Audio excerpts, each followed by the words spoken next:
Hello, good morning, students. Good morning, sir. And I do plan to have a very informative session with you guys today. So, today we'll be doing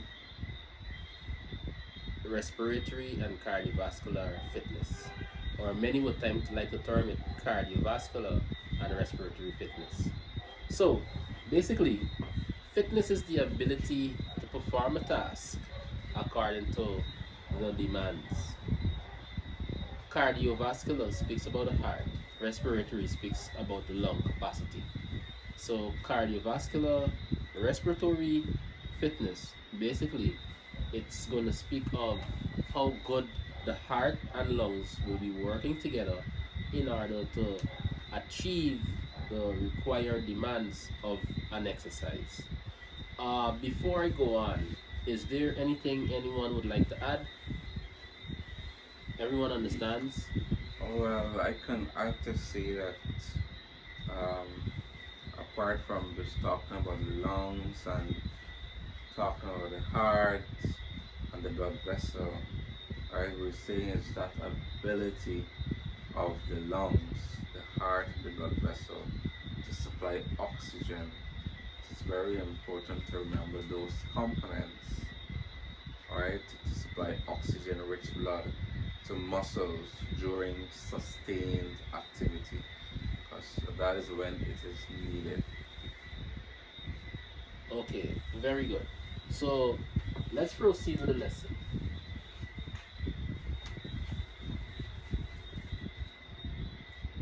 As you can see here, this is one of the activities, swimming, as is noted on the slide. Yes. So why does cardiovascular respiratory fitness matter? It says here on the slide, this type of fitness is the ability of, like you rightfully said, heart, lungs, blood vessels to work and provide the oxygen rich blood needed during sustained activity. So, with this, it is very important to perform certain tasks, such as you're seeing here, dancing, jumping, skipping, swimming. So it is very important because these tasks we carry out in our everyday life. And without being sustainable, how would we be able to perform normal medial tasks? So before I go on, um, this is my interpretation of how it's actually beneficial. Anyone would like to add what they think could be beneficial, or how does it benefit one to have increased cardiovascular respiratory fitness? Anyone? Yes, sir, I would like to give it a try. Okay, please go ahead. All right, so we're speaking about heart and lungs and these things. So I would want to add to say that Could you it speak a bit louder, please? it improves our heart health, right? It improves heart health function. And so doing that, right, we're better able to um, have our heart functioning as it should. And how does it do so? By strengthening the heart muscles, right? And if the heart muscles are strengthened, then it's able to improve circulation, right? Which is very important. Thank you. Okay, good. Yeah, so rightfully. So when you increase your blood circulation, what would then happen is that you would not feel as tired as previously. Your blood will be more efficient. Your use of energy will be across a wider platform during the course of the day. So you would not be as tired as previously. You would not experience certain things like oxygen debt. Oxygen debt is a situation whereby when you're working out, sometimes you tend to feel headache. Why? Because you don't have enough oxygen going to your brain. So there's a very good point that you would have mentioned there. So let's proceed in our lesson.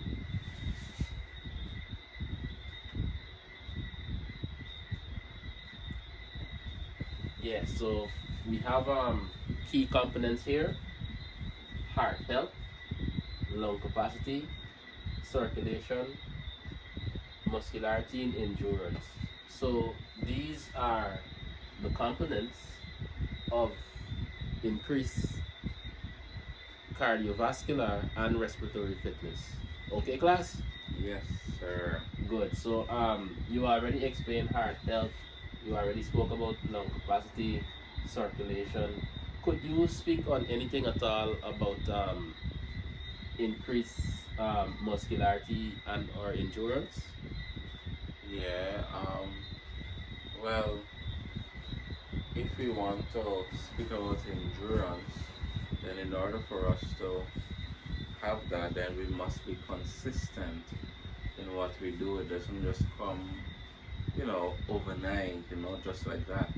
So we gotta be consistent in whatever we do, whether it be skipping or jogging or jumping or running, so that we could build that endurance that we need. Okay, great. So basically, endurance, according to what he's saying, is the ability to perform a task over a sustained period of time without getting that tired. So he was actually correct. So when you do one thing consistently, it actually builds endurance. And in building endurance, the muscles that are under constant strain are going to become stronger as well. So it was very correct what you would have said. So as we proceed with the lesson, we have here health benefits of cardiovascular fitness, improves heart health, strengthens the heart and improves circulation as previously spoken, enhances lung capacity, increases energy levels, and mental health. Now, this is not to be overlooked. When one is more effervescent or enthusiastic about what they do, they tend to do it better. And it's less stressful for them. Stress is the opposite of calm. So when one is more calm and at ease, he or she would not have a lot of fatigue. They would not have this grumpiness about them. They would not look frustrated. They actually look as if they're at ease and they're happy with what they're doing. Hence, their mental health would be better than if they actually look as if they don't want to be doing whatever they're doing. So, yes, so these are some of the benefits of cardiovascular fitness that one experiences. So, as we move along, so here are some different types of exercises. We have aerobic exercises like he would have previously correctly mentioned: running, swimming, cycling. These all improve cardiovascular endurance. Um, Strength training. I'm sure we know a lot about strength training. And in strength training, it includes weightlifting, resistance exercises, which build muscle mass and strength that we previously discussed. Flexibility exercises such as yoga, stretching, it actually increases the range of motion in your joints and relaxes your muscles. Balance exercise like Tai Chi enhances stability. So, we're almost to the end of our lesson. And before we go, I would just like to ask, is there anything anyone could add, as in like how we could actually improve our cardiovascular respiratory fitness? Anyone at all? Let me give it a shot, sir. Okay, go ahead. So, we've spoken about the heart. But what about the lungs? Right? And you did mention improving our lung capacity. So again, right, if we are consistent, right, and we know how to change our routine, don't do a daily routine, we're able to help those function as mentioned earlier.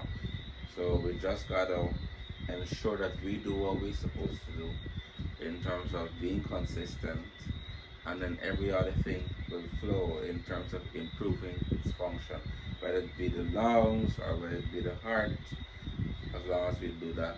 But one overall benefit I must say is our mental health, right? So it improves our mental health so much. So that is one thing that we can guarantee that will be there as a benefit. Thank you, sir. Okay, you're most welcome. And with that, I think we would have exhausted all that we could have and all that we should have. So, with no further ado, I would like to say it was a pleasure being here and thank you all for your time.